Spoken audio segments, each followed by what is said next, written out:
যারা শুনছো তাদেরকে বলছি, তোমার শত্রুকে মহব্বত করো, ঘৃণা করলে ভালোবেসো, অভিশাপ দিলে আশীর্বাদ করো, কষ্ট দিলে মঙ্গল কামনা করো।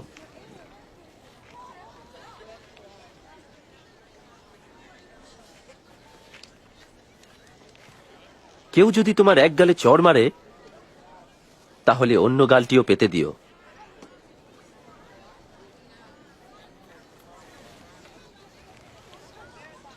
কেউ যদি তোমার চাদর জোর করে কেড়ে নেয়, তাহলে তোমার জামাটিও দিয়ে দিও।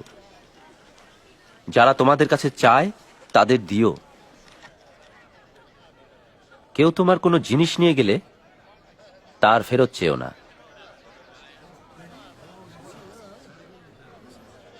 যেমন ব্যবহার পেতে চাও, অন্যের প্রতি তেমনই ব্যবহার করো।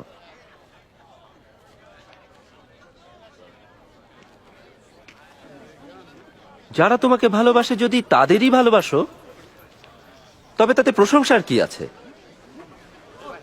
মন্দ লোকেরাও তাই করে। এবং যারা তোমাদের উপকার করে কেবল তাদেরই যদি উপকার করো, তবে তাতে প্রশংসার কি আছে? পাপীরাও তো তাই করে। সে তাকে স্পর্শ করলো। সে কিভাবে তার সাথে কথা বলছে?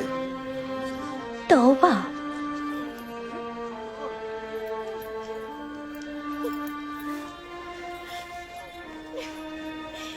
না, তোমার শত্রুদেরও মহব্বত করো, তাদের উপকার করো, ফেরত পাবার আশা না করে অন্যকে ধার দাও, তাহলে তোমার জন্য মহা পুরস্কার আছে, আর তোমরা মহান আল্লাহর সন্তান হবে।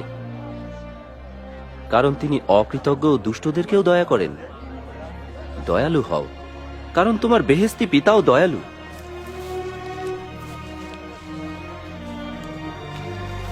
রক্ষা করুন হুজুর।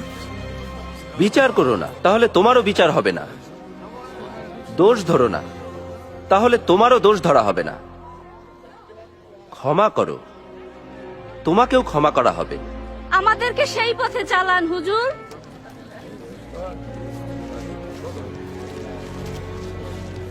দাও, তোমাকেও দেওয়া হবে।